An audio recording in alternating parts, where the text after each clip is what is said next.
All right, howdy, folks. Welcome back. I told you I would be back. And now we are like in a new realm. I don't even know how to describe this other than just enter the matrix or whatever.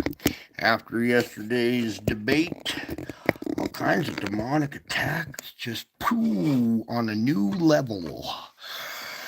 Let's just get started. We'll talk about that in the spiritual report at the end. But for the moment, I'm a mess here. Let me get centered here. Okay.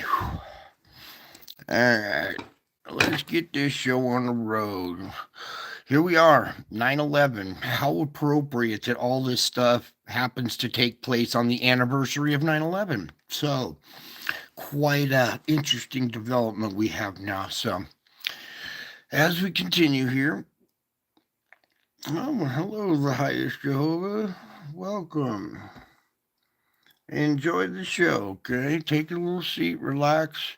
Here we go. Anniversary 9/11 2024. While this is loading up, I want to take a moment to thank you guys for taking a moment of your precious time to be here with this precious family. This is not your ordinary show, okay? This is something totally different, all right? You're not supposed to be here. This is too disturbing for most people. If you can only be at this show if you have a strong spiritual foundation, and I mean it, okay? This is no joke anymore.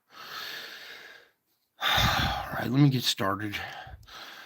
I've been under attack all day, so let me just get ready for the next one. All right, as we continue here, opening frame 9/11. We don't even have all the data. You can see a little spit and sputtering come off the side here. Really not much to look at. We're going to continue through this so we can just march through all this stuff, get to the spiritual report.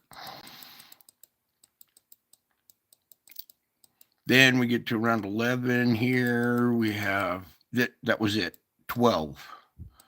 It stops midway at 12. So let me just come back over to here to stereo A. See what else was captured today. Oh, look at that. Gee, I wonder why that data's missing. Well, shall we dance? All right, let's do this. Let me pause in the opening frame here. Now, this satellite only takes an image every hour, so we don't get as many frames. But here we go, opening frame, still 9/11, just from a different angle at stereo A. Let me do that a little bit, do this a little bit. Okay. Now, as we continue, you see our CME underway over here. Boom. You can make out our dark object surrounded by plasma. It's also showing up over here.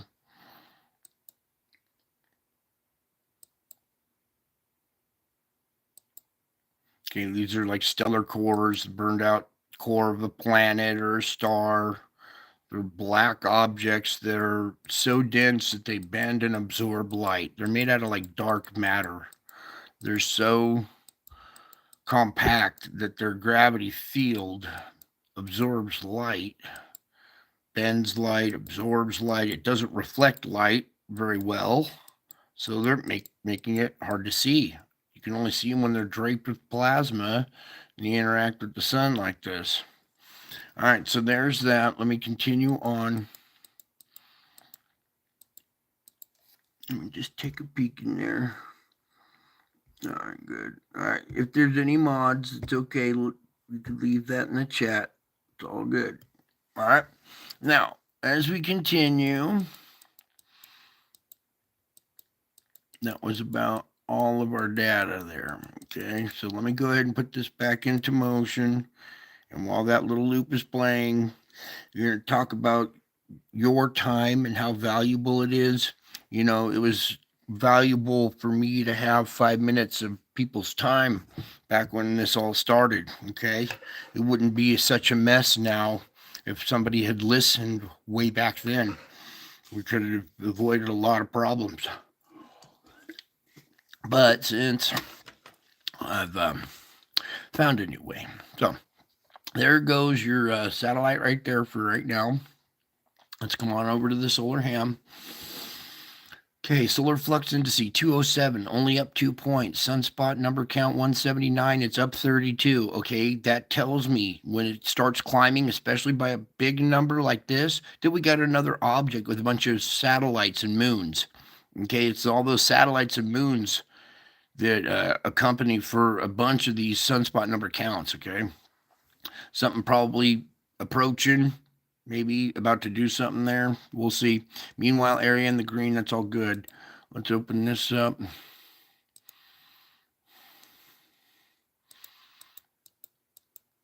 Whoops. Back one dimension. Okay. Rotating off the limb, 3811, 16, 20, 23. They're all leaving. This one, 3813, finally kind of just petered out and left. Meanwhile, 3814 after its event is kind of petered out now. All right, we still got a really strong one polarity, but there's no matching opposite polarity. Okay, so that one's kind of funky.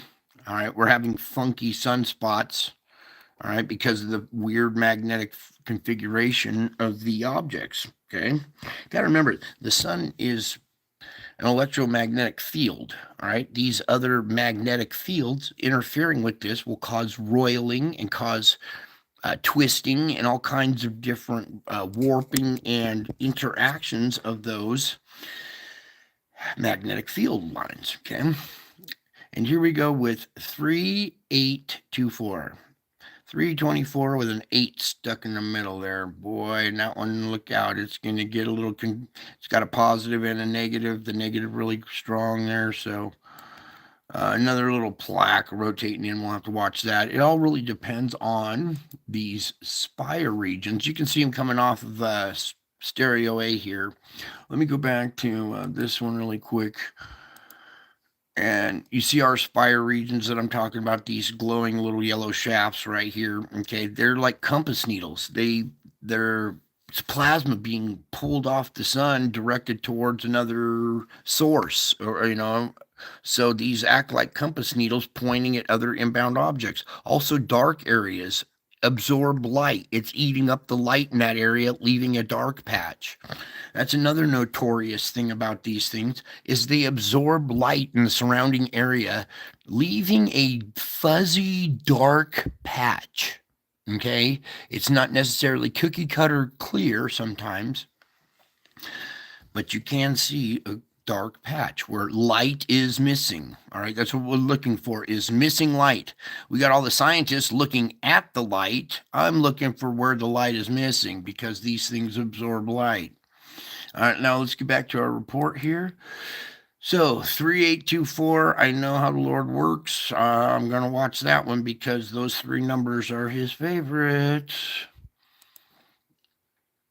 Oh, wait, we stay at 200. Let me back out this way. Slide and scooch, and let's see how fluxed we are. Solar X-ray flux, that is. Okay, so there goes X-ray flux for today, and quite the bumpy ride, even though kind of what we just looked at doesn't really match that necessarily. But there is your graph for today, and then going into tomorrow, look at this, bing. Never mind the drop out of data, and then another little spike right there. And we could go take a peek at that. Do you guys want to take a peek at this little peek into the future right there and see what happened right here? You don't? You don't want to come over here and back out of this and see? Oh, look, it's right there. I could even refresh it and give it every last frame. And you guys don't want to see that, huh? Well, tough. We're going to do it anyway. Not much to look at, okay? Whew, thankfully, because sometimes it's just, I wish I hadn't done it. All right, little objects moving out here. Meanwhile, you see this is what's registering as this thing over here. Okay, so no big deal at the moment. Coming back over, so there's your party pooper. Thankfully, I don't want to see big explosions. I'm done. We're just, it's too much. All right, geomagnetic forecast. There you go. G1 for tomorrow. G2 on the 13th. Okay, Friday the 13th. This day could get pretty ugly, so we'll watch that one. And then G1, again, another storm here on the 14th. So here we go, folks. And this is all, when it hits the earth, it's going to get absorbed. Oh boy, look at what's happening right now as we speak. There's red, orangish red in there. Okay, and in there.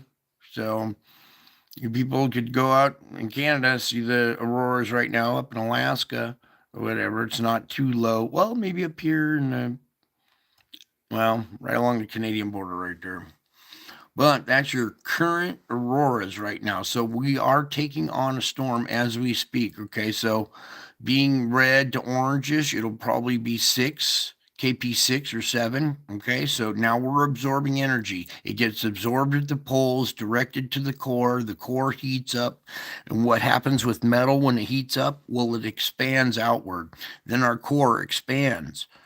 When the core, spinning core, heats up and expands, it starts to grind on the inner core. And then we get issues. And then you get what we have today. Failure to communicate.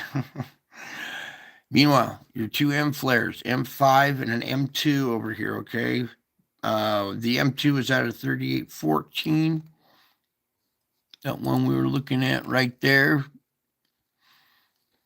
And then the other one wasn't out of 24. It was out of out of 3811. All right. 811. So don't be surprised here. Pretty soon we see a little spike on this on our next report. All right, probably KP 5 or 6, depending on how long intense this this event is. Meanwhile, 3814 is beta, gamma, delta, and growing. Okay, so we'll have to watch that. It just released something, so it'll probably start declining here soon. Meanwhile, let's come on up here. It appears that a coronal mass ejection, CME, passed the ACE spacecraft at 254. A solar wind speed increased from 360 kilometers per second to around 430 kilometers per second. Let me grab a sip. I feel like an auctioneer. All right. Although the initial impact appears to be minor, fluctuations will be possible during the hours ahead. Did you hear me? Fluctuations will be possible during the hours ahead. And here's your fluctuation right there. All right, possibly. Geomagnetic storm watch is in effect for the next 24 to 36 hours, too. All right, well, that's the reason why right there. All kinds of great stuff. Sorry, I'm all over the place tonight. It's been one day of just dodging bullets, tap dancing through minefields, and an active region hiding just behind the east limb is crackling with C-class and lower-level M-class flares on Wednesday. This could potentially be the same region that produced a number of energetic eruptions off the far side of the sun the past week. We should see the region turn into view over the next 24 to 48 hours, and higher solar activity may be on the horizon. Okay, so we have our 3 geomagnetic storms in a row in the next 3 days. Also, this thing rotating into view here, it's going to be a bumpy ride for a while, you guys, especially after the anniversary of this date and then the anniversary of this date back to back. You have no idea what just happened. Oh boy, and how do I tell you that? Okay, here we go. Here's your CME impact from our filament. Ooh, they're showing a double impact right there. Oh, we got to see this. Yeah, pop that one open really quick. You guys doing okay in there? Lord, give them strength. Give them endurance. Endurance to tolerate the knowledge I'm dropping on them, Lord. Okay, well, this loads up really quick here. All right, so as you can see, here's your spike. Here's Earth right here. So impact of the first wave. Bam, that's a pretty abrupt impact. A 1, 2, 3, and then another 4 right there. That's going to be absorbed by the aurora, or absorbed by the magnetic field, produce auroras, sent to the poles, produce auroras, absorbed down to the core. And then you're going to see volcanic and all kinds of earthquake activity, SO2s, fires, all that kind of, cause and effect. And there's the cause. Pretty soon we'll see the effect. Okay, let's move on, shall we? I did that one. We did this one. Okay, let's move over to spaceweather.com. Okay. A CME just hit Earth. A CME hit Earth's magnetic field on September 12th at 3:30 UTC, and this is debris from a dark plasma explosion on the sun on September 8th, okay? G1 class geomagnetic storms are possible in the hours ahead, okay? And that's what we're seeing. 2 more CMEs are coming. So we just got hit with one, and 2 more CMEs are coming. Active sunspot 3814 is crackling with M-class solar flares. The fusillade of the fusillade of explosions has hurled at least 2 CMEs towards Earth, and maybe more. The first and largest of the CMEs is expected to arrive on Friday the 13th, September 13th. It just turned the 12th, so day after tomorrow, okay? So the big CME expected to arrive Friday the 13th with a G2 class geomagnetic storm. The second, less potent CME will arrive a day later, potentially extending the storm. Okay, there is a chance that 1 or 2 more minor CMEs are following these. Confirmation awaits fresh data from SOHO coronagraphs. Okay, astronauts will spacewalk without an airlock. Well, that's because they missed their ride home. Okay, coming on over here. The Schumann still has not been updated. Okay, a Russian site. So maybe we're having some difficulties with the Russians right now. You think? At a wrong time, too, when we need as much data as we can get. Boy, is man dumb. I am telling you, after what I saw today, forgive me. but the display I seen, it's just off the hook. Okay, what are we doing? Oh yeah, big old storm brewing over here. Watch out for this thing. It's gonna fire up and head towards Taiwan, Philippines, China area. Okay, so we got another one winding up there. Meanwhile, here's our hurricane that just hit the coastline, still driving up through Louisiana right there. All right, so we got a couple of vortexes. We got this one going on down here as well. You can see our main flow. All right, now what I want to do is position for our sandstorm report. All right, take off the winds. All right, now as you look at this, last night we saw this like forearm coming out with a fist on the end of it. The fist is still extending out. This arm is extending out. We're getting halfway across the Atlantic. That's good. Let's see this thing extend all the way, cover this whole band, okay? Because that quells the productivity of hurricanes. Okay, it stops the enhancement of hurricanes, and it's been doing a good job until it stopped for a minute. And we might see a little round here. We've already seen this one moving in. There's a few burrowing out here where there's no sand, so we need this to hurry up and catch up to these and take them out. All right, meanwhile, as you look back over here, all right, before I turn to this, everybody better have a strong stomach, okay? Hopefully you don't see it.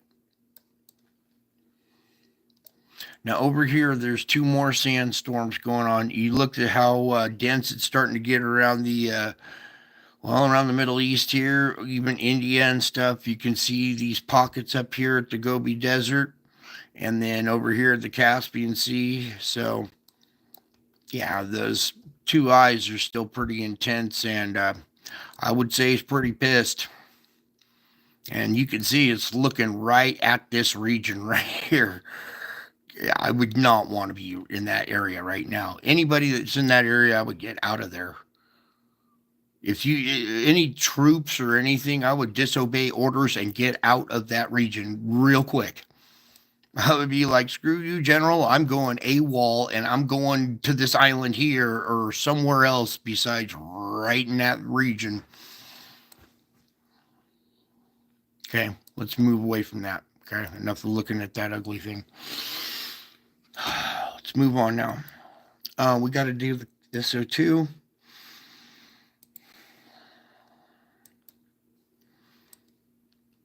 Okay, so as we zoom on in here to our country divided, bleeding out on one side, the East Coast over here, perforations in the crust, little pockets here and there. All right, so there's your country divided. Whew.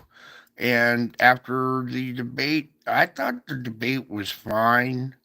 I don't know why people lose their minds, especially pundits. Do not listen to the pundits on the news.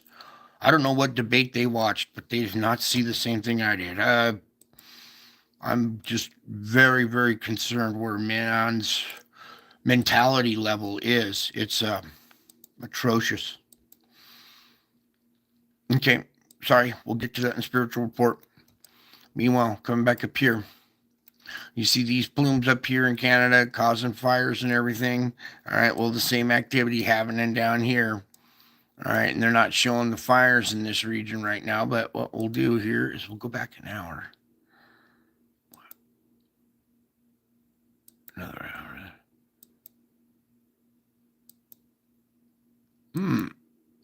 All right, well, maybe this is good. Let's go back to now. All right, so our fires up in this region look to have kind of, have diminished in this area. The fires have, and the SO2 plumes aren't as intense, but look how widespread it is throughout this region now. It all opened up over here in central Oregon. Look at it creeping up and down the volcano chain now. Oh, wow. Yeah, we've had definitely a shift. A bunch of the fires went out, but look at what's going on down here now. Concentrations down here too now. All right, so all this energy that was way up in Oregon is way down here in Southern California now, too. Okay. This is no joke. Everybody needs to pay attention. This is going to start costing lives here, property, all kinds of stuff. So, all right. Oh, thank you. I appreciate that. So, yeah, we still got little fires here and there, but a lot of this activity kind of died down. But look at this whole plume opening up over here now. The whole chain right here lighting up.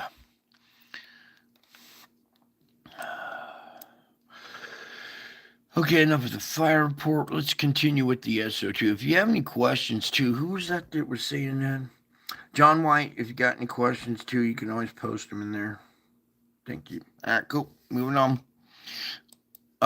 Just really quick. A few years back, there were 4 of these little dots, and they were like little dots like this. Little ones like this that were running along the Sierras, and I think it was BP Earth Watch that saw it and brought it to life, and everybody took attention and panicked and, started preparing and everything like that. Now look at it. Now it's all over the planet, and it's like totally missing from the news. It's like not even an issue, or it just doesn't exist. So I report on it. That's why I report on it, because nobody else. I don't think they dare touch the subject, because they lose their monetization or blah blah blah blah. I've already been to jail. I've already been through all that. Boy, are they going to be in for a surprise. Okay, we're seeing SO2 emissions mainly from Oahu. I think there's the wind taking it over this island. So just checking in on the hub really quick. Doing okay. Still somebody there I love. All right. We got to come down through Mexico here, just taking a peek. All your little sites are coming to life here in Mexico. Pope of the Kettle's going off. They just warned a bunch of people around there, get ready to evacuate. Also, we got going through here. We got, there's Hopkinson. Hi, sir. Sorry, we went early. But back to Cuba, purple, Jamaica. That's because they got the kind there. All right. You see this little island chain going along here, all emitting SO2. Okay, there's a big push of pressure underneath, pushing up SO2 through perforations in the crust. Magma wants to come out, all right, but it's so thick and viscous, and these tubeways, these little pathways, are so tiny and like pinhole type little structure, zigzag up through the crust that only gas can get through. But these are relieving pressure and indications, where your ebbs and flows and pressure, and then where to look for stuff too. Okay, coming down here, Fulcrum Point. Just gonna check in tonight. Still nice and organized. Really dark. Very very organized. These ones not so much. They're weak, dispersed. So looks like we had a little relief of pressure in this area. But coming down through here, you see how dark purple it is. That's a lot of SO2 coming out of the ground. Sulfur dioxide, not carbon dioxide, sulfur dioxide. Almost, it's not exactly, but I like you to kind of envision vaporized magma that got hot and turned so hot that it turned into gas. Okay, and it's sulfur and it's oxygen and it's sulfur dioxide. It's almost vaporized magma, and it's pushing out through all these holes, like if you had a bicycle tube with a bunch of little tiny pinholes from a little sewing needle that were just tiny little pinholes in a bicycle tube, and then you pump it up. Well, all these little things are going to breathe and leak out, and that's what the skin of the surface of the earth, the crust right through there, is like. Okay, just trying to get her done. Bear with me here. We've got to back up for their daytime. There we go. Ow. All right, as we zoom on in here, you can see China darkening in, all nice and purple-like. They Well, they're suffering the consequences. Very porous ground here too. Okay, very spongy. All kinds of little pathways that the gas can come out.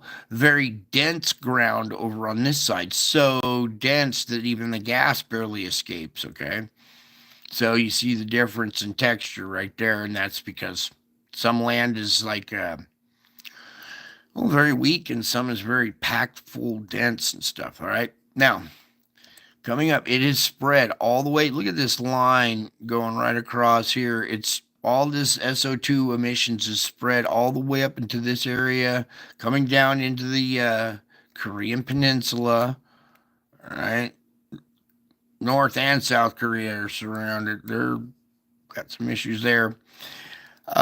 Japan is a volcanic island, okay, and a volcanic island chain, so lots of SO2 coming out of there. We could even come up here. Not too much out of the Kamchatka today, but every once in a while we'll see some plumes coming out of there.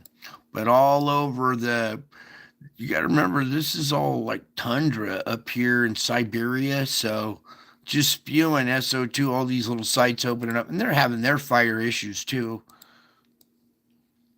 But what I want to do is come on down and check in on Taiwan because it's a fulcrum point on the earthquake boundary plate system, so a lot of energy gets relieved here, and so far we're seeing pretty good emissions right here. Doesn't look like we've seen too much quake activity or anything to relieve this, so we'll see when we get to the quake report. Meanwhile, pretty strong emissions out of Philippines coming all the way down through this area, all the way down through the peninsula, Malaysia.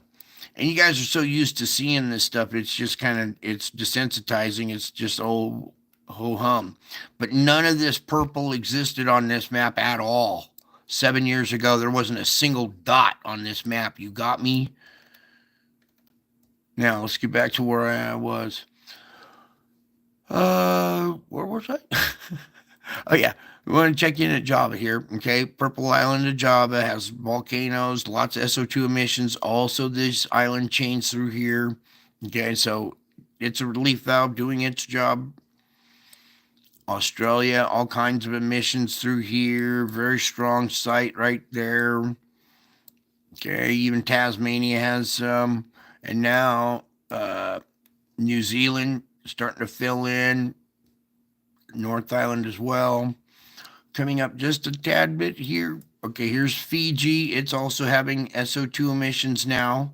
And Tonga region over here, where we had the big blast before, the big volcano blast. What, year ago? All right, so, and then this island right here, just take note of this little island. It's got these two little SO2 emission sites. We had a third one open up, but it seems to have tapered off, showing a reduction in pressure. We had a surge, and this third one fired up.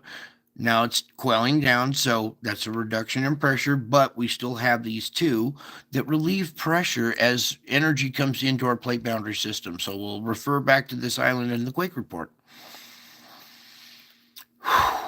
Meanwhile, over here at India, you can see the curl swirl pattern from the vortex that sits there, right? Okay, so it's taken all these SO2 emissions, throwing it up against the Himalayas here, and it won't go over, so it gets caught up and circulate back around. SO2, sulfur dioxide. It smells like rotten eggs, okay? I don't like to say it this way, but recirculating over and over, rotten egg smell, recirculating like this, like having the air conditioning on or the circulation on in your car, or it's in the air intake is coming from inside the cabin, not outside the car. Okay, so it's recirculating the air that's inside the car already, and then somebody farts. Yeah. And it's probably getting pretty smelly in that area right there, and probably really smelly in that area. That's why they're all wearing masks too, because this is a poisonous gas, by the way. It's not healthy to breathe. Over here, this region, all these spots starting to pop up all over the place, darkening in, spreading out. Okay, this whole region is getting very gassy. Okay, and You can see how it's kind of darkening in too, huh? See how it used to be. All right, let's do like a scale. On a scale of 1 to 3, 3 being the darkest. Well, there's 3, 2, and 1. These are like the early stages right here. Pretty soon they'll look like this, and India will look like this, and well, China won't even be there anymore, so it will have sloughed away into the ocean or something by then. All right. Meanwhile, we got all kinds of SO2 pockmarks all through Europe, okay? And I think we're done, son. Let's get over to our ocean one. This is the one that's going to be a little disturbing, but we got our regulars here. Good. Now, here's your thermal patches, your thermal heat anomalies in the water, okay? This is a result of, vents on the ocean floor. Hot water rises. When it hits the surface, it blossoms out into like a plume, almost like a mushroom cloud does, okay? So, vents on the ocean floor creating hot pockets in the Atlantic Ocean, right along the mid Atlantic ridge. It's the zipper that kind of unzips the planet, right? Meanwhile, this area over here has been the area of concern of late, and we have seen quite a reduction of pressure on the Wanda Fuca. It comes out from this point, zigzags up like this, okay? In between, on the plate, we're seeing this red patch grow. Well, it's kind of diminished now because we saw the SO2 in the fires. That SO2 relieves pressure. This has reached under the land and is putting, if this weren't temperature of water, it and it was just pressure under low, you'd see this reaching under here too. So the emissions here of SO2 and the fires and stuff has relieved some of the pressure, and we see cold water inundation here, okay? So it's trying to make a comeback, but look how strong this area is just right behind it, okay? So it's fighting really hard to keep this delicate balance right there. So interesting how things are panning out here. Meanwhile, this big old structure right there going on. And then cold water inundation, Tamumasi, this whole area out here. We'll come back to that. I just want to talk about the LA area really quick here. Okay, we have this heat plume. This is hot water because magma is pushing up underneath this area here, causing, emissions offshore. Probably something going on here in the bay too, and underneath this whole plateau area. Okay, so it's still nice and hot there. A lot of pressure right in that region. You guys are going to see more fires and quakes and stuff until there's. You need more quakes to reduce the pressure, and that will reduce the fires. Kind of seeing how all this stuff balances out and works hand in hand with each other. Okay, good. You guys are very, very intelligent. Did you know that? You're smarter than a fifth grader. All right, as we get on into Tamamasi, this is white in this region now. Okay, it was just yellow. What I want to do is pull up the legend here just so you can see that white is the final color on the temperature chart. Doesn't get any hotter than white hot. Okay, and we're showing some areas in this region that are white. Okay, so a big increase in pressure and temperature in this region, okay, has severed from this region. There was one big yellow bar at one time. So this pocket that opened up here created its own little yellow bar, separation with some cold water. Huge yellow glob right there. All kinds of seamounts, Tamumasi going to town underwater there. All the way back in through, look at Korea. They're in hot water. Same with China. They're in hot water too. But what I'd like to do is come on over here to Taiwan, and I've been monitoring this yellow creeping. It creeps in, and then we'll have an earthquake, and it recedes. But now it's starting to creep back in, and you can see it. Whoops. No, you can't. Let's do it like that. Now, Now you can see it surrounding these little islands right there, okay, and back up through here too. All right, so this whole region's lighting up again. Pressure underneath hasn't been relieved.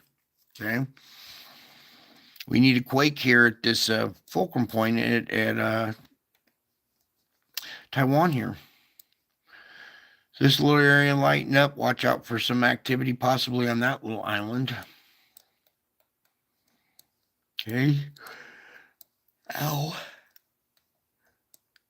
Come in here to Java. You can see it does all the, relieving of pressure in the region through the SO2, earthquakes, volcanoes, and you see cold water inundation still here. We check this region, make sure there's cold water here, that it's still doing its job. Okay, good, good, good. So look around. A little relief in this area. There was a lot more intense yellow there. So that's been relieved. Everything else kind of looking the same down here. Think about this. The tip of South Africa and Antarctica in the wintertime. The coldest water in the world right here. Well, I guess not. Not very cold at all because we got temperature anomalies there. Okay, as we look around over here along the South American coast here, all right, you can see we're having activity off the shore here, little vents, little things popping up all over the little place here. Okay, now what I want to do is go ahead and incorporate the winds because that's that's our new factor here is these hot plumes are causing rotation. They're causing, here, let's give you a good example here. Hot water causes hot air over it. Cold water causes cold air over it. The hot air rises, cold air rushes in to replace it, causing rotation. You see cold here feeding the hot. Rotation. Cold here feeding the hot. And you're getting rotation this way. All right, here's cold feeding the hot right there again. So this little cold spot's feeding three different vortexes.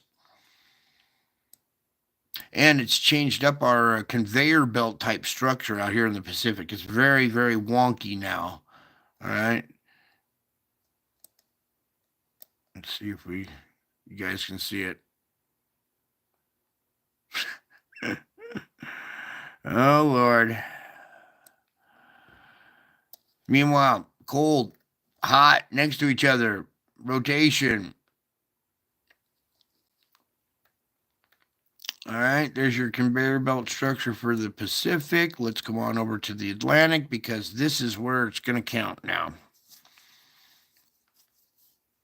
We have more of this centralized, organized, smaller rotation here. It's not so big, stretched out conveyor belt now. It's kind of been divvied up into this smaller. This heat plume is kind of shunted stuff over to here. So we got a rotation here.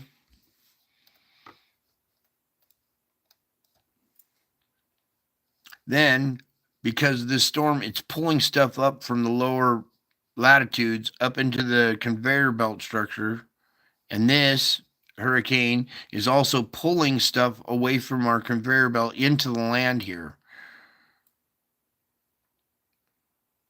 All right. And you can see that right here, we're possibly going to have another little storm. Our sand has reached out, I think, to right about here, about halfway.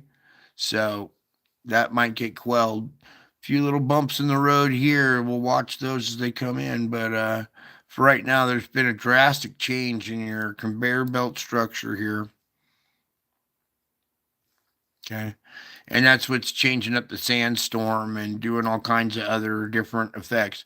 But it's your heat plumes now off the ocean that are controlling the weather. It's no longer really your lower jet stream anymore because the heat up here at the top of the planet is way different than it used to be.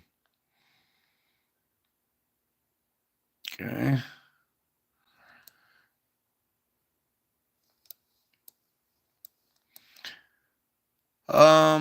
What else do I want to see?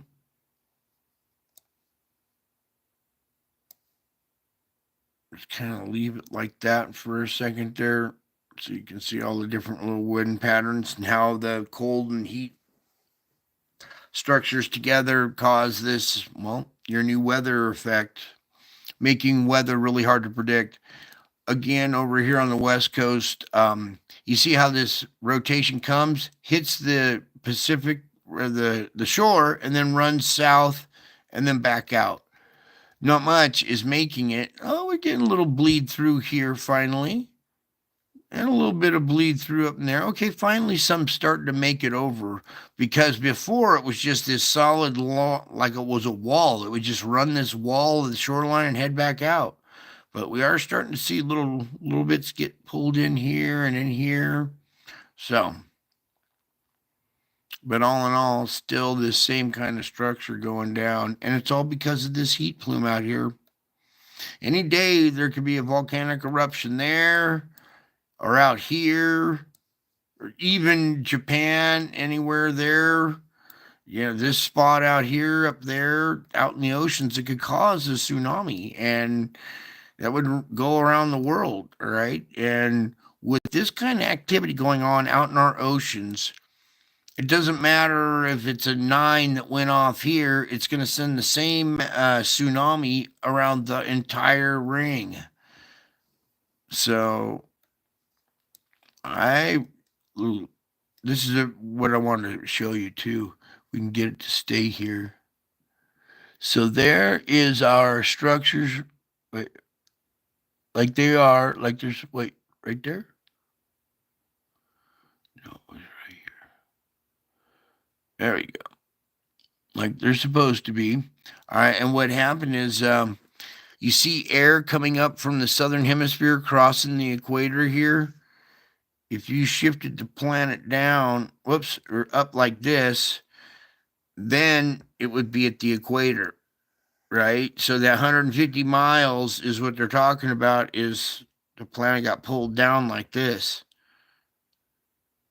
Boing. That's where it should be, where the two flows are separated. They don't cross, but the planet's been pulled down much like this, to where wind from the southern hemisphere is coming, or air from the southern hemisphere is now crossing into the northern, because it's been tilted like that a little bit. All right.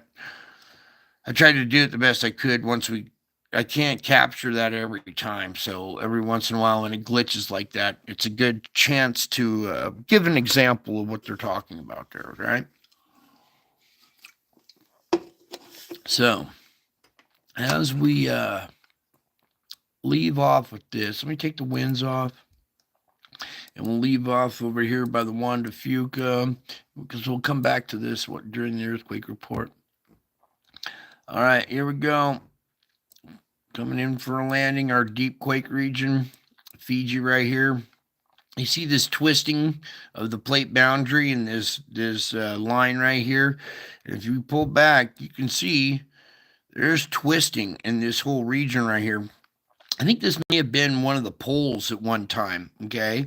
And that's why it's such a deep area, with Fiji being, I've been to Fiji. It's like a whole different world right there. Anyways, very interesting plate tectonics here. And we get our deep quakes in this region, 4.4 down at 602. That's even deeper. It's our mid-range 4, normal activity that we're used to seeing. Come on, light me up. 4.6. This is down at 419. It's not quite 500, but pretty deep. So, mid-range 4, pretty deep. Mid-range 4 again. Puts that 5 energy into the system. Nothing, maybe a little bit higher than a 5, but nothing too big. Nothing happening here, because we got pressure being released here out of this island. Okay, it's just like a slow leak in a bicycle tube. You keep pumping the tube and it just won't hold pressure, because you got a slow leak right here. So as it starts to come past this is not plate boundary now. This whole quake swarm is happening around this volcanic structure right here. Let's go into 5.1 at 13 here, 5.8 at 13, 5.8 at almost 13. 4.9 at 10. You know what we do with 4.9s? Another 4.9. You know, that's another one. 4.5. And a couple of mid-range 4s and a bunch of 5s. A lot of energy just got relieved right there. Okay. Almost like a quake would on the plate boundary, because these are very shallow. Okay. They relieved energy at the surface. They're scrubbing energy at this volcanic island area right there. Watch out for this place. It's already had a bunch of quake activity before. It's our little weak spot. So when pressure comes in, I'm not surprised that we see a little flurry of quakes here, because we've seen that before. Okay. It's our little weak spot there. Continuing on, volcanic islands all through here, relieving pressure. And do I dare open this one? 6.3 at the surface in Papua New Guinea. All right. Uptick in magnitude, indication of pressure down below. An uptick in pressure, right? There's an uptick in magnitude. We come into our deeper quake region here. Nothing so far, but on the plate right here, 4.6 at 11.1. Here's Java with volcanoes and SO2 emissions, relieving a lot of pressure. It's our relief valve, and so much relief that it's not even enough that we're having quake activity too. So mid-range 4.3 down at 80, right off of Java right there. Okay. Ooh, goody. So we did have a quake here. This is where I like to see them too, right up close to this fulcrum point. 4.3, we could use a lot more of that, okay? I'll take it, but mid-range 4, mid-range 5, a bunch of them would relieve a lot of pressure in that area, keeping magnitudes down and stuff like that. So finally we did see a quake. This map is a day behind. So we saw pressure in this area yesterday, because this takes a day to consolidate this map. So this was yesterday's pressure, and we've seen a quake now right there in that region. Since I bet you tomorrow when we come back here, a bunch of this yellow will have receded. Okay, now as we continue on, let's go on up. Oh, we got this one over here. 4.6 at 178. North Island of Japan up here. 4.4 at 66 and a 4.4 at 47. Nothing through this region, but just as I was saying, this area over here, look out. Look what's going on right here. I showed you SO2 emissions right around this area. We had a 4.7 at the surface here on the plate boundary, and just now we've had a 4.9. What do we do with 4.9s? Oh yeah. Right there at that region. Oh, they should chill. Pay attention. We're gonna blow it. All right, let's I don't know what's going on with this thing, but we're gonna go ahead and come over here to all magnitude. Yeah, I don't need that. I don't know why it's there. We'll just out zoom it. How about that? Or maybe not. Okay, that's interesting. So let's getting on. We're coming into America. Nothing at the fulcrum point. A lot of volcanic activity on this island. As we come down, we see all kinds of little microquaking at volcanic islands. Here's a 3.9, though, a little deeper at 44. But you see little yellow ones, little microquakes here. Nothing too big. Doing their job, relieving pressure in that area. You can see the cold water inundation on the temperature anomaly map. 2.0. Recent one, this little red one, is a 2.2. So Current activity, but not much as far as magnitude. Now, coming into this region, we've had a little series of microquakes all through this little area.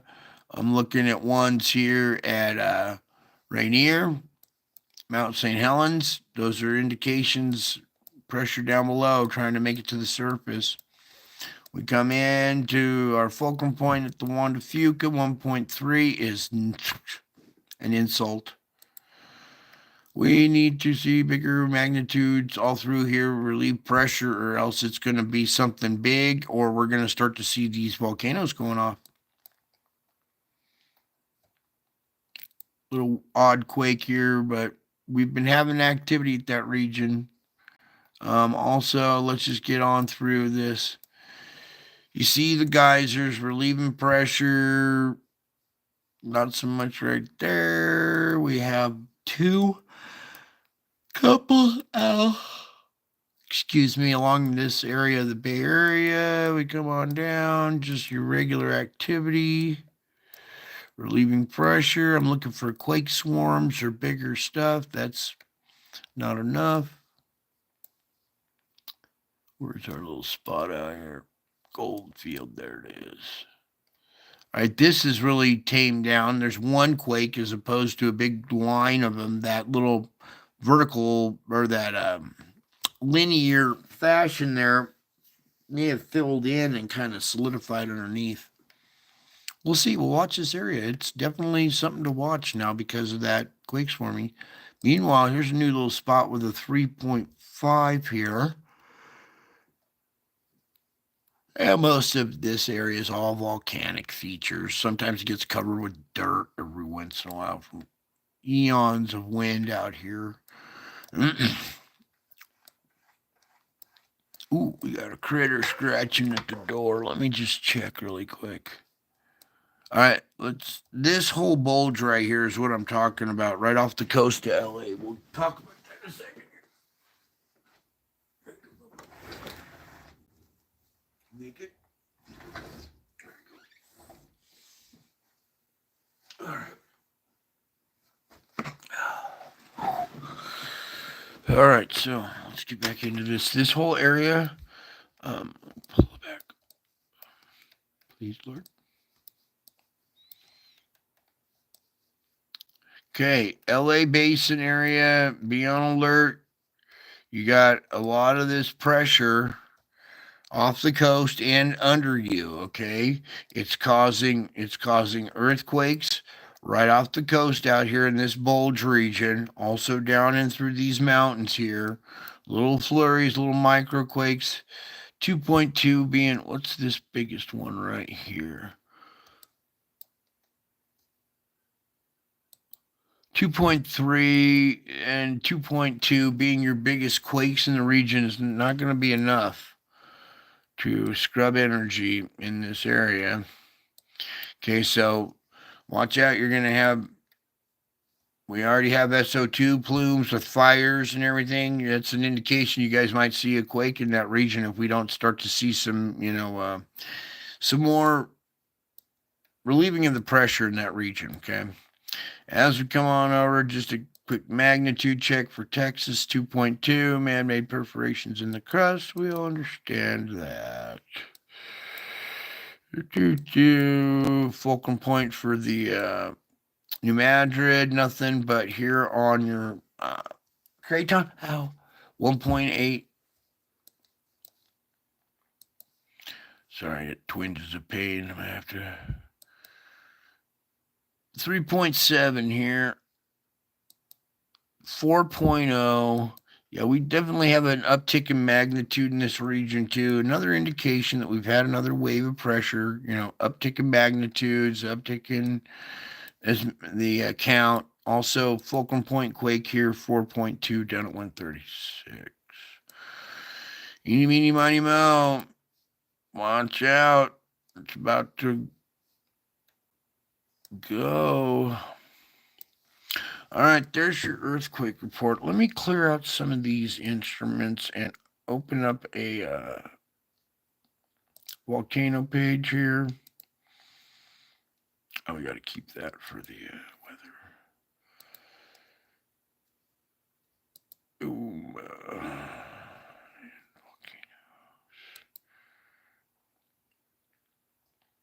Okay, 35 erupting, 32 in unrest. Oops, you guys can't see that.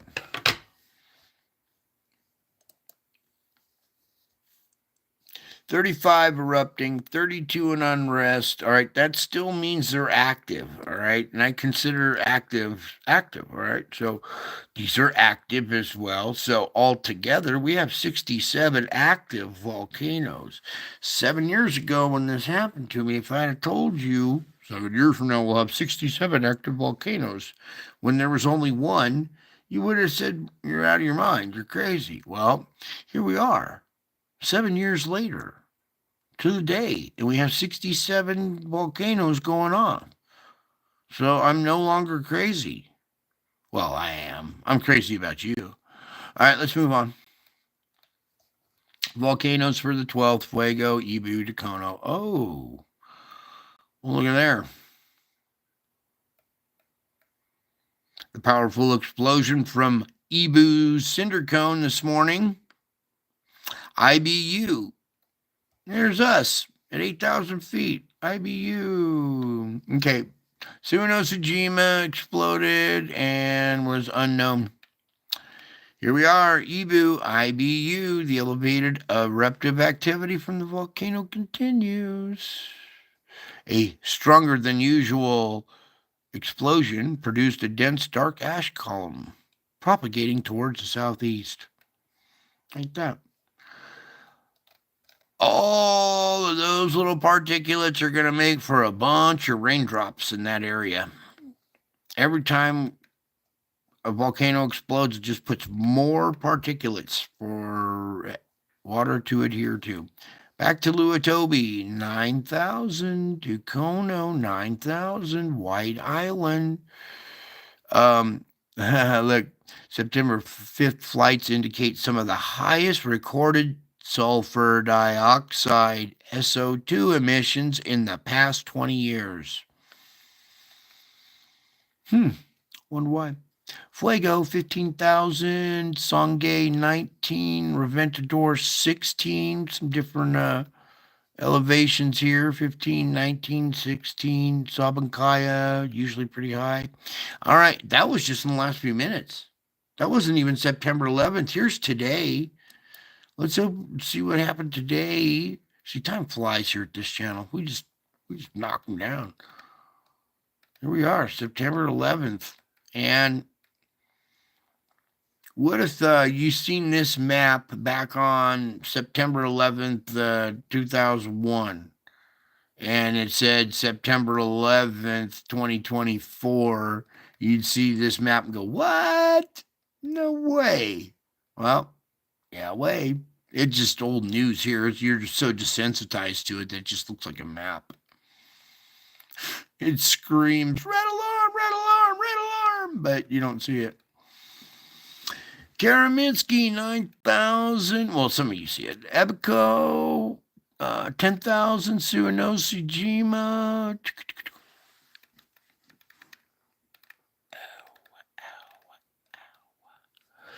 Dang, it hurts to scroll. Please, Lord, give me strength to scroll. All right, Manam, 17,000. Ooh, new one, Papua New Guinea here, where we saw that big quake. Manam also had a 17,000 foot blast there. We'll have to watch that area now because that was what, a 6 point something there they had, and a 17,000 foot blast. Ibu, ground report, 9,000. Luatobi, 9,000. Semaru, 14. Dacono, 9. Ruang, 1.56. Okay. White Island, 3,000 foot eruption. Fuego, 15,000 foot eruption. Reventador, 17. Sabancaya, 24. Here's a pretty tall one from Sabancaya, Peru. Do not look at these lists. These lists are pure insanity. Again, like that map, this is the list of that. This is that map in list form. And It's just desensitizing when you look at all this. This is craziness. All these volcanoes, these are active and these are currently erupting. Look, currently erupting. 67 volcanoes, and that's on land. Double that for what's underwater, and then add this on land, you're talking well over 200 volcanoes. Okay. Let's get into our weather now. All right, shall we? Get rid of that volcano page now and that too. Whoops. I needed that. I just X'd out of it. Take that back. All right. So our current conditions right now are hurricane moving up through the south of in Louisiana here, Mississippi. As we go into the morning, they're calling for it to kind of zag right there, zig right, zag right into Mississippi by the morning of the 5th or the 12th here. Let me just get a little bit more of that. Here we go. Morning of the 12th, noon. Watch out, Mississippi. Convection, Arkansas. Nighttime of the 12th. So we are in red now right here. So this is going to be a little stronger because we're getting red. This is going to be a KP of probably 7 maybe or 8 possibly. When I see this darker red falling in right now, this has changed since we started the show. Remember? So we're talking geomagnetic enhancement right now. Right now, as this storm is right now. So we're getting a little geomagnetic enhancement as we speak right now. Then as we go into tomorrow, enhancement.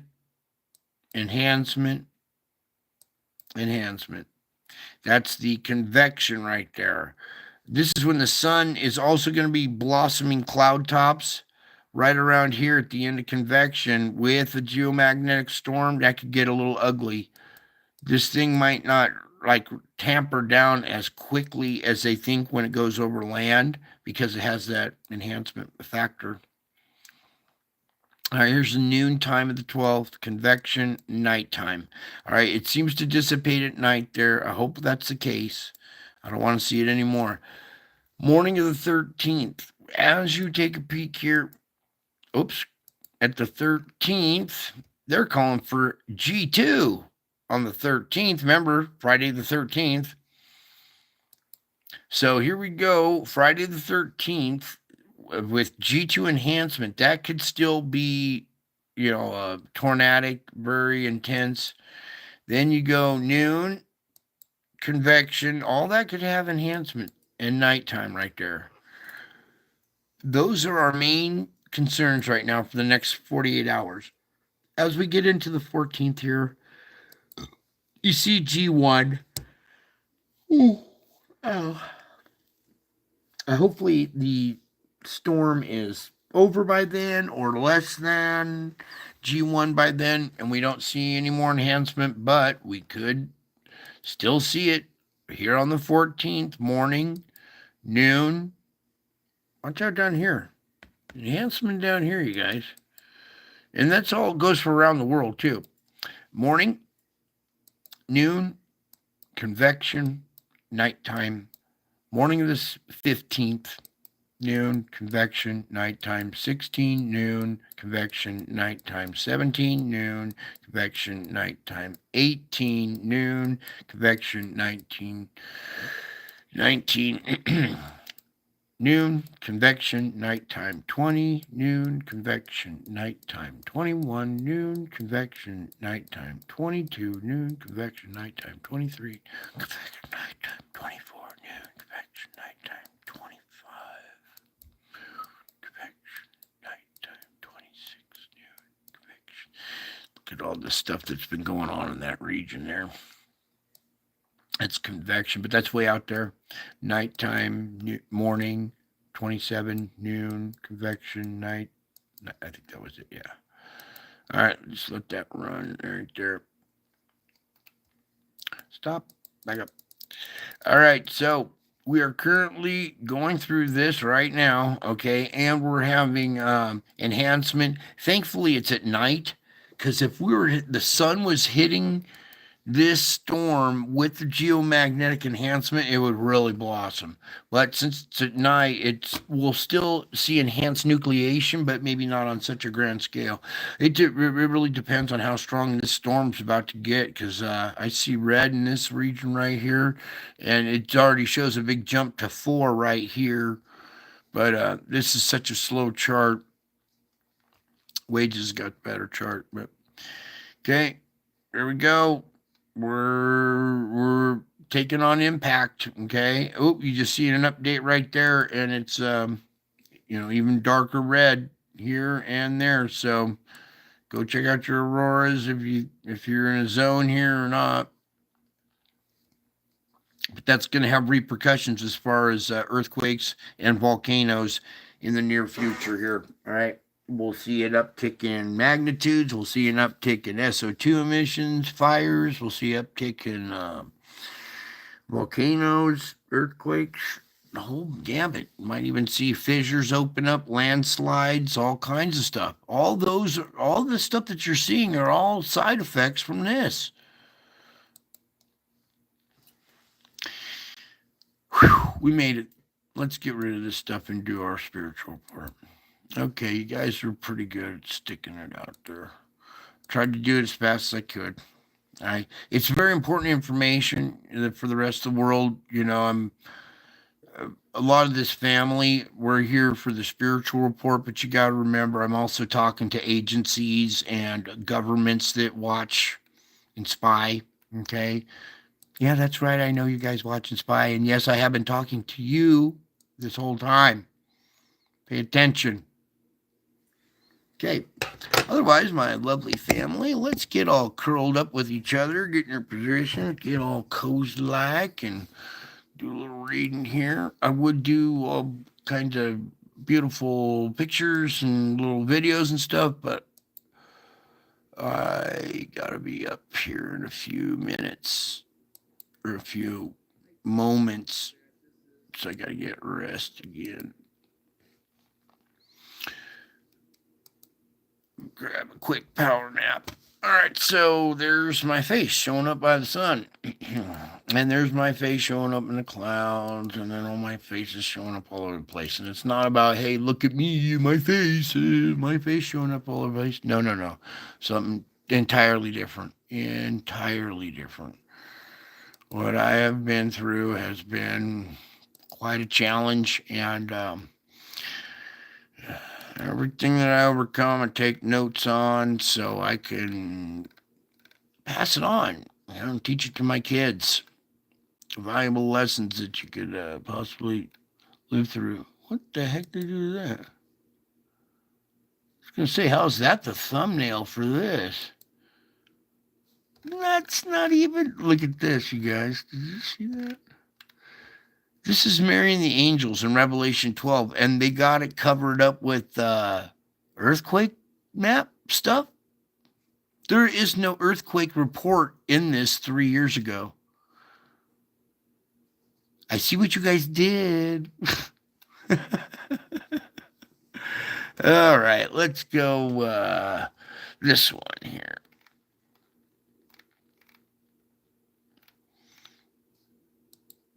Okay, very important that you understand what happened here. That it's real. We're in the time. We're in the end of days. It says when you see these things begin to happen, look up. Look up into the clouds. You'll see me coming in the clouds, right? So I look up in the clouds, and lo and behold, look who's coming in the clouds. And it's making my face with a crown. And pretty soon it starts making my face with a crown some more, especially on Easter, right here. And now it's being done by the moon. Okay, good. This is what my face looks like when I turn on the lamp here. Okay. It's shining backwards towards me. And boy, has the The atmosphere changed, okay? Ever since our debate last night, you would think it would have been the drastic change between the debate and Biden, Trump and Biden, but it was the one last night. And a spiritual event took place there that nobody really saw. I saw blatantly obvious, but so now we've sown more division in our society, and it's already relevant. It's already apparent in the spiritual realm. I've been attacked the whole day, and it's the same old stuff, just to a newer level, I guess. I was expecting September 10th yesterday. I wasn't expecting to be here today. I was expecting I was probably going to die yesterday. All right. I was preparing for death and expecting, I think my 7 years tribulation is up. I'll probably be yanked off this earth. All right. But fortunately, I get to stick around a little bit longer. All right. So, and then I found out today that it was a whole different, well, like entering a new matrix. It's like turning a new page, a new chapter. Things are going to get more rougher and more intense. So it's important that we get these principles and disciplines dialed. Because I was out there in it today and I was trying to stay calm and composed. And I did well at first and poke, prod, poke, push a button. I'm like, no, I'm not gonna cave. And then it went from pushing button to stab you in the eye with a knife. And I'm like, oh, and then you react. So I failed miserably. And I felt kind of bad because I knew it was the test.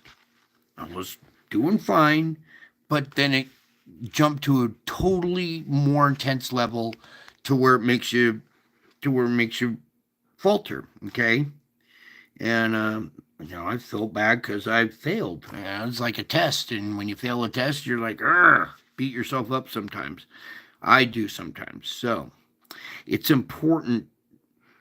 This is hot off the streets, okay? This is important because I know it's affecting you too. I feel it. So it's important that you do not let fear of mistakes immobilize you or make you anxious. Okay, because I made a mistake today. It wasn't fear of making a mistake, but it was that I crumbled. Okay, I caved, and I made the mistake. And instead of letting it immobilize me like it would to most people, I got to fight back and salvage today. So what happened to me today can be applied to you. Do not let fear of mistakes immobilize you. Okay, because it can immobilize you and make you anxious. That's what it does. It really makes you anxious. So you can get rid of that anxiety and don't let your fear of mistakes immobilize you. Okay, in this life you will err sometimes because you're only human with limited knowledge and understanding. But when you're facing a major decision, learn as much as you can about the matter, then seek my face and my help, and I will guide you with my counsel as you think things out in my presence. I will guide you with my counsel as you think things out in my presence. When the time is right, go ahead and make the decision, even though the outcome is uncertain. Pray for my will to be done in this matter, and then release the results to me. Okay, a little process that you got back and forth here, but it works. When the time is right, make the decision, even though the outcome is uncertain. You have to make a decision sometimes. Okay, you're not sure which way to go. You pray on it, you listen. All right, I think I got the right decision. You make the decision. And even though the outcome is uncertain, pray for my will to be done in the matter. That's what really counts. It's not your decision. It's for my will to be done in your decision. So make a decision and then pray for my will to be done in that matter, and then wait for the outcome, even if the outcome is uncertain. Release the results to me. Okay.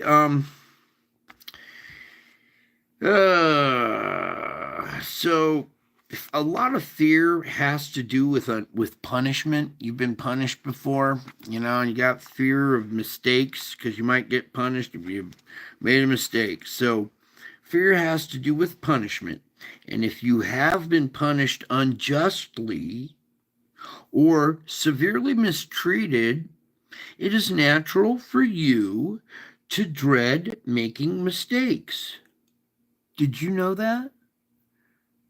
Did you guys know that it's natural for you to dread making mistakes, probably because you've been punished unjustly or severely mistreated. And that has drawn up some fear. And that's the fear that has to do with punishment. So if you've been punished unjustly or severely mistreated, it is natural. Okay, remember, this is natural for you to dread making mistakes. So when choices need to be made, anxiety can cloud your thinking, perhaps even immobilizing you.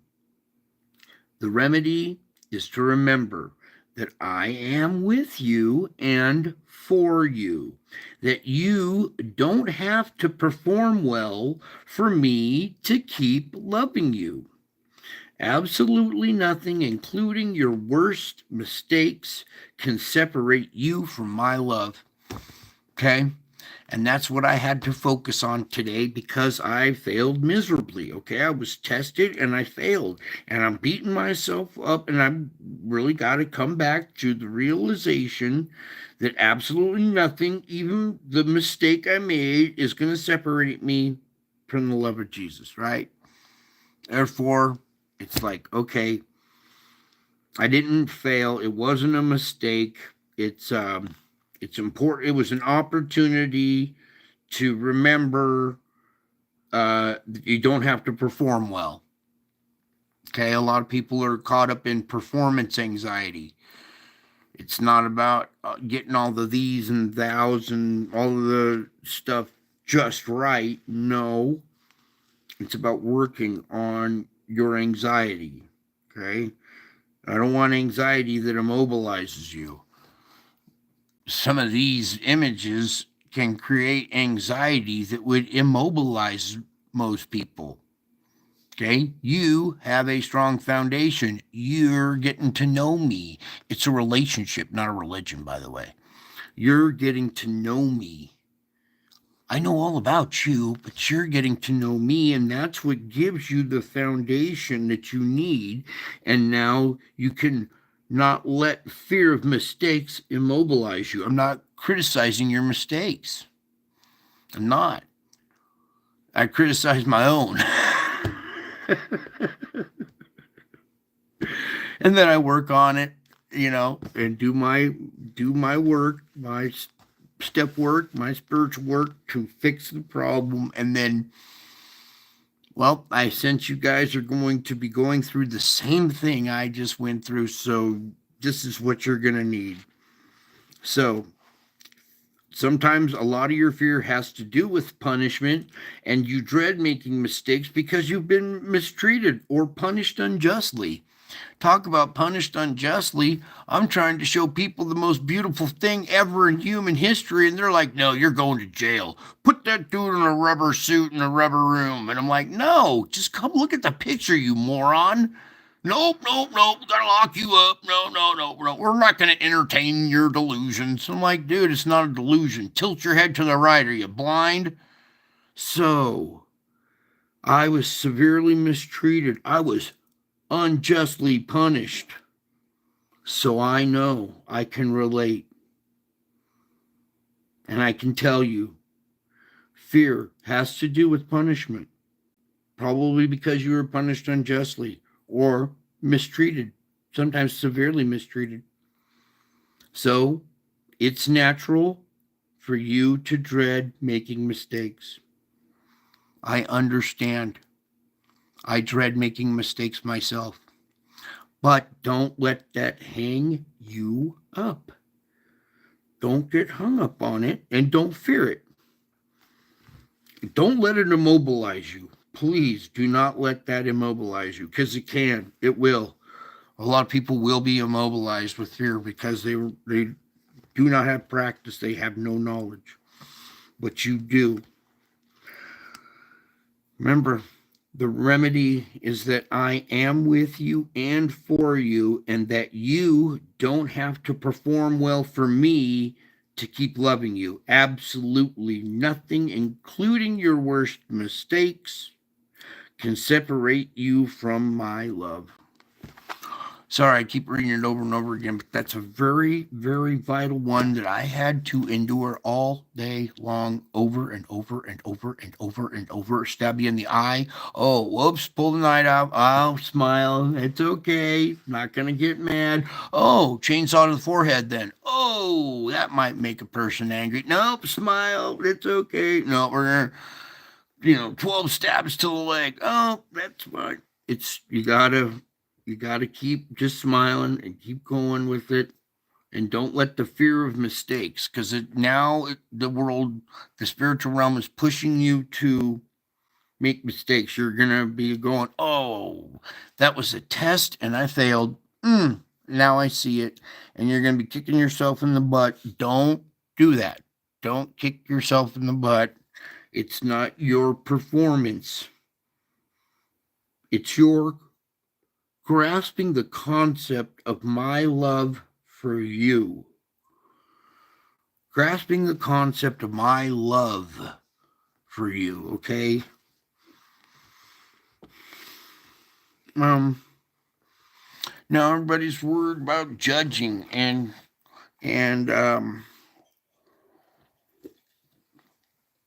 what I might be thinking about you, or your performance, or how much you believe, or how deep your faith goes. And you're worried about my judgments, but my judgments are unsearchable, and my paths are beyond tracing out.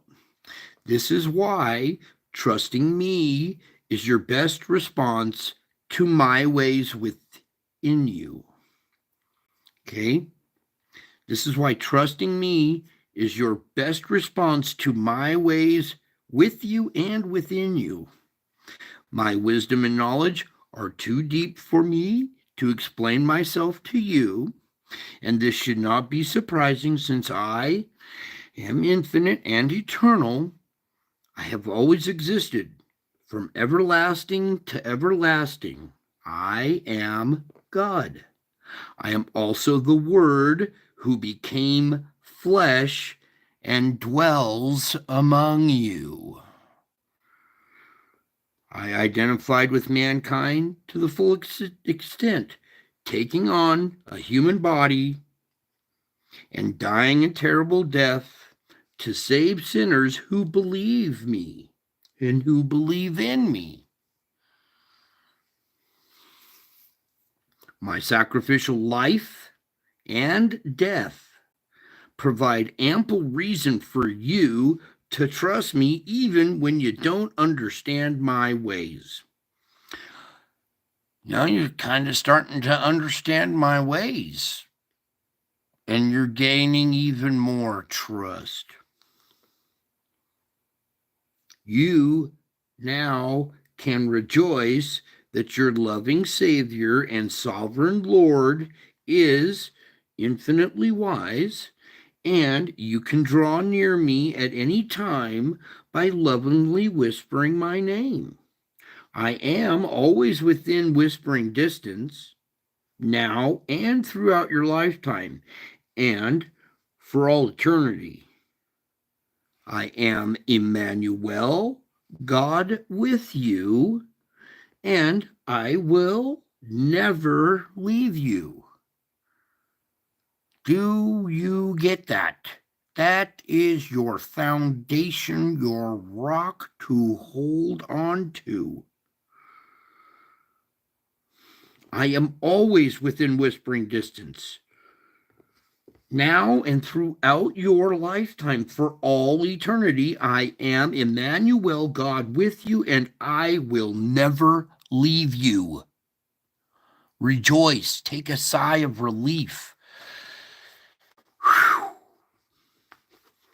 Even if I pass on here in the next couple of days or whatever, I still am here. I will never leave you. Where's the other one? Nope. Where'd it go? Okay. So we got a couple more here. So worrying about judging your performance and what I'm judging, what I'm not judging. I will judge the world in righteousness and the peoples in my truth. This promise is full of blessings and encouragement. It means that someday evil will be judged. My perfect justice will finally and forever prevail.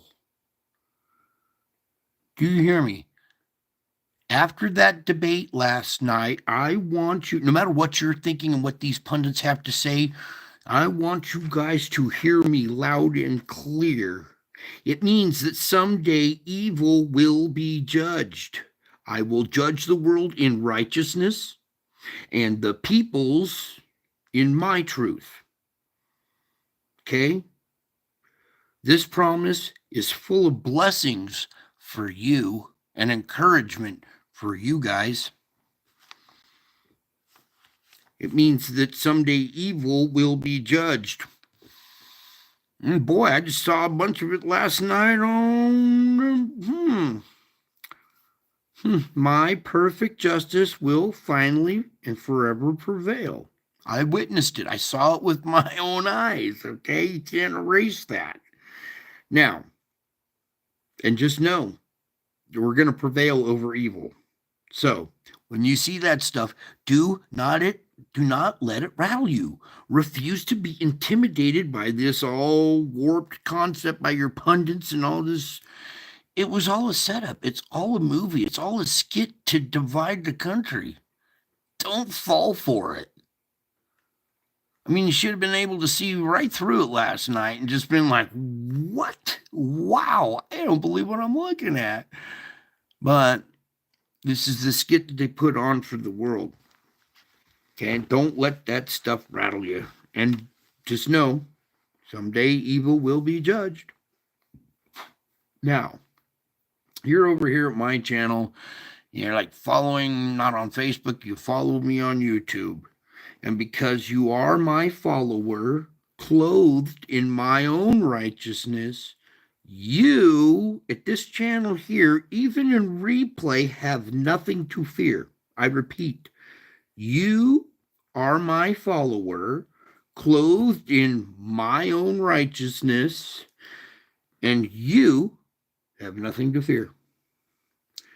But those who refuse to trust me as a savior, they have everything to fear. Everything in big, bold, italic letters, everything to fear, because they refuse to trust me as their savior. I'm dumb. I mean, it's like, come on. All this hard work and you're not going to trust me to... Well, you're going to have everything to fear. Those people who refuse to trust me as Savior have everything to fear. And someday time will run out and my wrath will be terrifying to all who persist in unbelief. They will even call to the mountains and the rocks, fall on us and hide us from the face of he who sits on the throne. They're going to be calling out, hide us from the face. What face? I don't know. I don't know what face could they be talking about. Maybe this giant one out by the moon? But not you. No, you guys are rejoicing already. You guys have nothing to fear. But the people who refuse to trust have everything to fear. Everything. Even the rocks. They'll be calling out for the rocks to fall on them, to hide them from me, from my face.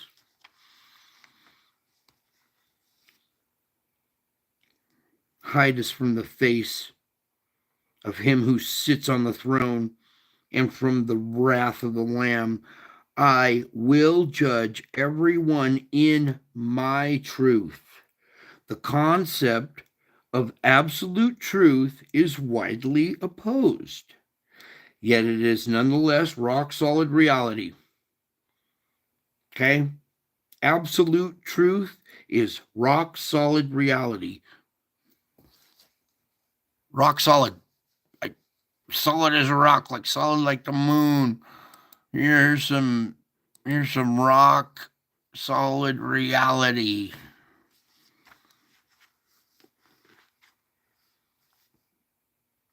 I will judge everyone in my truth. Okay? Unbelievers will eventually bump up against this certainty, and whether they believe it or not,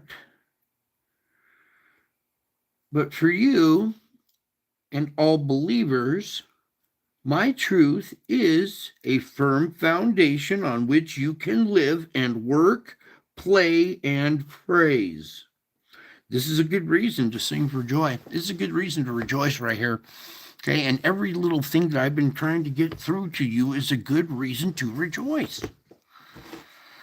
Even though the world doesn't look like it,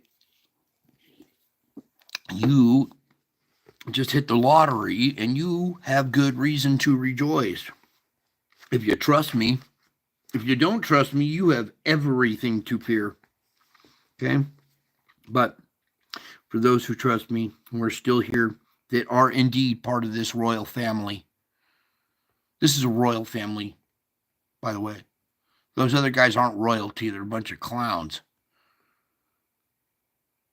You're royalty. And when you're royalty in my family, I want you to relax and enjoy each day. I know it's easy for you to get so focused on your goals that you push yourself too hard. I know. I'm like one big callus right now. I push myself too hard. So that's another thing I was doing today that I get caught up in. Don't push yourself too hard, you guys. Okay? Even people noticed it and told me, hey, slow down, you push yourself too hard. Oh, yeah. So it's important. As part of this family, I want you to relax and enjoy each day. It is, I understand that it's easy for you to get so focused on your goals or every other distraction in this world right now that you push yourself too hard and neglect your need for rest. You tend to judge yourself on the basis of how much you've accomplished. Okay? We do salvage work every day. Okay? Some days it's not so much. Some days you get a break, but it's don't judge yourself on how much you've accomplished or your mistakes. Okay? I get hung up in that sometimes too, and that can become an idol. All right? So you can acknowledge your accomplishments, but don't judge yourself on the basis of how much you've accomplished. Don't get prideful because you got a couple under your belt. Wait until the next round hits. You're going to be like, oh, I failed miserably. So, try not to judge yourself on the basis of how much you've accomplished. There is certainty. Oh, how do I say this? There is certainly a time and a place for being productive and using the opportunities and abilities that I provide. But nonetheless, I want you to be able to like yourself as much when you're relaxing as when you're achieving. Okay, sometimes I feel guilty when we're relaxing too much. Oh God, I could have had laundry done. I could have gotten gas. Could have had the groceries. Could have had so much done today, and I fell asleep and took a nap. Don't feel guilty about that. I do. Sometimes I do that. Okay, and I know maybe you guys get caught up in that too. And I want you to be able to like yourself as much when you're relaxing as when you're achieving. So, rest in the knowledge that you are a child of God, saved by grace through faith in me. This is your ultimate and foundational identity. Got it? You guys got your identity? The whole world's having an identity crisis right now, aren't they? They're trying to figure out if they're man, woman, gay, man, dog, cat, right? Everybody having an identity crisis. Well. I guess you guys found out what your identity is then, huh? Yeah, you did. You didn't know you were having an identity crisis until you found your identity. You are a child of God, saved by grace through faith in me. This is your ultimate and foundational identity. You hold a position of royalty in my eternal kingdom. Remember who you are. When you're comfortable enough in your true identity to balance work with relaxation, you are more effective in my kingdom.